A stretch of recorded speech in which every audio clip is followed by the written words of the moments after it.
I am continuing in my reading. What I'm doing in this series is to read through the entire standard works of the Church of Jesus Christ of Latter-day Saints. This consists of the Bible, the Book of Mormon, the Doctrine and Covenants, and the Pearl of Great Price. I am continuing reading in a chronological order, according to event, not according to publication or volume, so I'm skipping around a bit as I move along.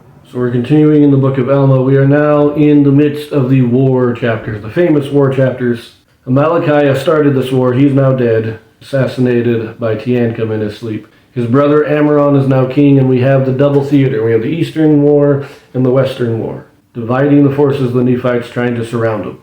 We were at the beginning of this, back in chapters 51 and 52. We're now going to read in chapter 56, not the whole thing, of course. We're skipping around a bit now. So we're going to read the first 20 verses. Helaman sends an epistle to Moroni, recounting the state of the war with the Lamanites. Antipus and Helaman gain a great victory over the Lamanites. Helaman's 2,000 stripling sons fight with miraculous power, and none of them are slain. This is a little odd in our timeline, because the chapter actually, this is a letter written much later, but the events of the chapter are taking place now at the same time as what we read in chapter 52. So the first few verses are a little out of place. I just didn't really want to separate that. But let us continue. And it came to pass in the commencement of the 30th year of the reign of the judges, on the second day, in the first month, Moroni received an epistle from Helaman, stating the affairs of the people in that quarter of the land. And these are the words which he wrote, saying, My dearly beloved brother Moroni, as well in the Lord as in the tribulations of our warfare, behold, my beloved brother, I have somewhat to tell you concerning our warfare in this part of the land. Behold, 2,000 of the sons of those men whom Ammon brought down out of the land of Nephi. Now ye have known that these were descendants of Laman, who was the eldest son of our father Lehi. Now I need not rehearse unto you concerning their traditions or their unbelief, for thou knowest concerning all these things. Therefore it sufficeth me that I tell you that 2,000 of these young men have taken their weapons of war, and would that I should be their leader. And we have come forth to defend our country. And now ye also know concerning the covenant which their fathers made, that they would not take up their weapons of war against their brethren to shed blood. But in the 26th year, when they saw our afflictions and our tribulations for them, they were about to break the covenant which they had made, and take up their weapons of war in our defense. But I would not suffer them that they should break this covenant which they had made, supposing that God would strengthen us, insomuch that we should not suffer more because of the fulfilling of the oath which they had taken. But behold, here is one thing in which we may have great joy. For behold, in the 26th year, I, Helaman, did march at the head of those 2,000 young men to the city of Judea, to assist Antipus, whom ye had appointed a leader over the people of that part of the land. And I did join my 2,000 sons, for they were worthy to be called sons, to the army of Antipus, in which strength Antipus did rejoice exceedingly. For behold, his army had been reduced by the Lamanites, because of their forces had slain a vast number of our men, for which cause we have to mourn. Nevertheless, we may console ourselves in this point, that they have died in the cause of their country and of their God, yea, and they are happy. And the Lamanites had also retained many prisoners, all of whom are chief captains, for none other have they spared alive. And we suppose that they are now at this time in the land of Nephi. It is so if they are not slain.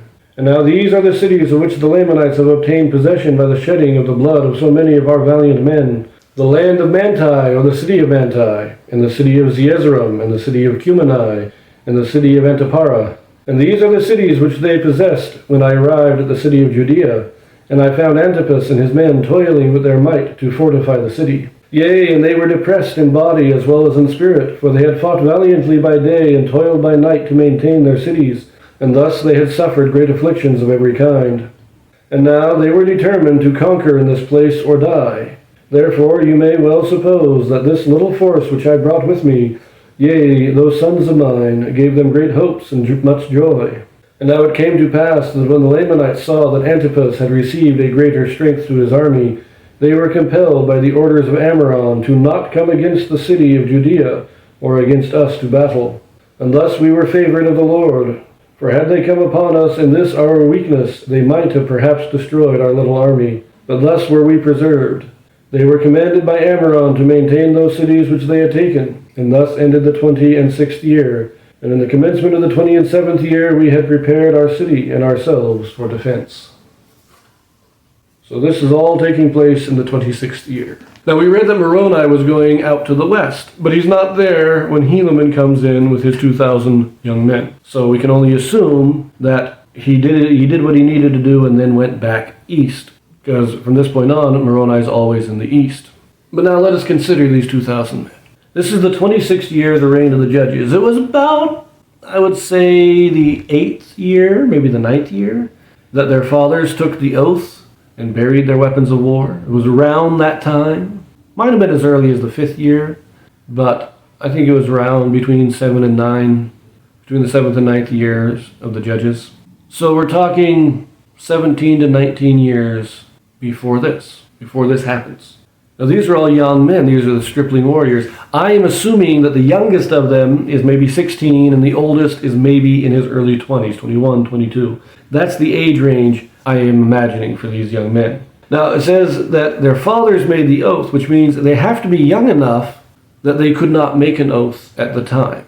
So if it was 19 years ago, then they would have had to have been at least less than 8 years old. So the oldest possible they could be now is 25. But I think they were much younger. I think they were younger than that. Well, you see how these are the children who grow up. Most of these children probably do not remember being Lamanites. Some of them might. Some of the older ones might have some vague memories of living as Lamanites and fleeing from the Lamanites. But most of them have no memory of being Lamanites. They've always been the people of Ammon. Now, the other thing that I find interesting is that Helaman goes to the west. Why to the west? Jershon, where the people of Ammon, that's the land they were given, Jershon's in the east. So why are they going west? Why are they marching all the way over there? Well, if you will remember, when the Zoramites first joined with the Lamanites and come to attack the people of Ammon left Jershon and went to the land of Melech in the west. Now, a number of them probably have gone back to Jershon, but the wars haven't ended. So there's probably a colony of them still in Melech, which is in the west. Now, we also get no indication that Helaman had orders from Moroni. He didn't ask Moroni where to go. They raised the army, a volunteer army that asked Helaman to be their commander.